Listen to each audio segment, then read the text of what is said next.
So in this video guys, no, pag-uusapan natin is all about liquidity grab. Kung hanggang ngayon nagtataka ka pa rin kung bakit every time na nagpe-place ka ng buy, nai-hit yung stop loss mo, and every time na nagpe-place ka ng sell, nai-hit pa din yung stop loss mo. So kung gusto mo malaman kung ano nga ba talaga ang nangyayari during liquidity grab, make sure to watch this video until the end kasi yung video na to ang possible na sagot sa mga tanong mo. Check the mic and make sure it sound right, boys.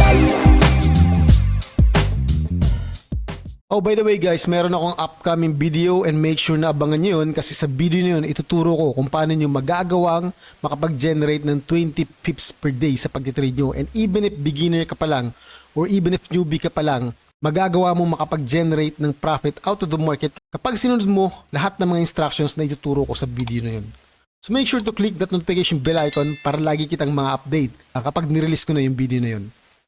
So, hindi na ako guys no mag-i-explain ng pasikot-sikot at maraming explanation kung ano nga ba talaga yung liquidity grab. So, liquidity grab is simply pera na naipon sa merkado.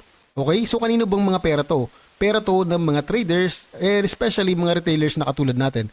At sino yung nagli-liquidate sa mga pera na to?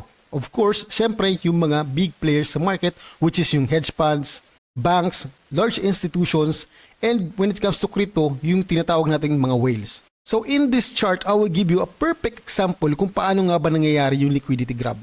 So right now, we are on Euro-USD pair and nandito tayo guys no, sa 15 minutes time frame. So every time guys na nakaka-spot kayo ng mga ganitong move like small consolidation on a lower time frame, ito yung potential signal na magkakaroon ng liquidity grab sa area na to. Okay? So what we're gonna do right now is mark the highs and the lows ng 15-minute candle. And I will tell you exactly kung nasaan yung mga pera natin dito. Okay? So, we have this zone here and we have this zone here. And if we are trading, no, with a mindset of a retailer or yung mga, especially yung mga newbie guys, no, normally, sa gantong scenario guys, may kita natin we are on an uptrend situation. So, ang gagawin natin guys, karamihan sa atin is magbabay tayo dito. Okay? We will place a buy here, no? Kasi tingin natin pataas yung galaw ng market and we will place the stop loss here. Okay? So sa area na to guys, no, naipon napakaraming pera sa area na to, no? Kasi nandito lahat ng stop loss ng mga retailer. Okay? Now, let's see kung ano mangyayari guys, no? Okay, we have a move. Okay. So as you can see here guys, no, kung makikita nyo, lahat ng mga pera ng mga small retailers here na hit. Okay? Lahat ng mga stop loss nila na liquidate lahat. That is how liquidity grab works. Sino nagli-liquidate ng mga pera nila, ng mga pera ng small retailers? Katulad nga na sinabi ko kanina guys, no, is yung mga big players on the market, which is the hedge funds, banks, large institutions. So, since ikaw ang mindset mo is a retailer mindset, no, hindi mo kinokopya yung mindset ng mga big players on the market, ang gagawin mo, uy, na-hit yung stop loss ko. I will take a sell here. Okay? Nag-place ka ngayon ng sell dito. Kasi nakita mo na pababa ng galaw ng market. You place a stop loss here, no?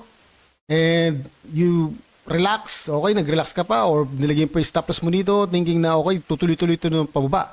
And let's see what happen next guys, no? Let's say for example, yung TP mo kunwari 1:2, no? Yung target mo 1:2 or sabi natin 1:1.5. Okay? Now, nagkaroon ng gantong candle. Okay? Palaki natin para mas makita nyo na maigi, no? So, nagkaroon ng gantong candle, no? Now, nakita mo, uy, magkakaroon ng movement pa ba? Sobrang excited ka na, tuwang-tuwa ka na, uy, mananalo na ako sa trade na to, malaking kikitain ko sa trade na to. And what happened next? Let's see. Boom! Nagkaroon ng another red candle. So, sobrang excited ka na, tuwang-tuwa ka na, yes, ang galing ko na trader, nahulaan ko yung galaw ng market. And what happened next? Boom! There you go guys, nagkaroon ng negative. Dito sa part na to, nung nag-reverse yung galaw ng market, ninenervyos ka na. Okay? Ninenervyos ka na, kinakabahan ka na baka malis yung trade mo, pumupunta ka na sa iba't ibang lugar ng bahay mo at nananalangin ka na sana maging positive pa rin yung trade na to. Okay? Now, what happened next? Boom! Na-liquidate yung mga pera ng mga small retailers. Okay? Kinain lang ng mga big players yung pera ng mga small retailers. So this is what we call liquidity grab. So this is just a simple explanation of liquidity grab and I hope na meron kayong natutunan sa video na to guys, no? So make sure na every time na nakakita kayo ng gantong movement sa market, small consolidation, make sure to stay out of the trade. Okay? Stay out of that market and maghintay ka ng opportunity kung ano ba yung next na possible magiging movement ng market. Para maiiwasan mo na laging may stop out or laging mahit yung mga stop loss mo. Okay? So katulad nga ng lagi kong sinasabi, no, make sure to know kung nasaan ka sa market. Kasi kapag alam mo kung nasaan ka sa market, hindi ka maliligaw at hindi mahihit lagi yung stop loss mo every time na nagtitrade ka. Okay?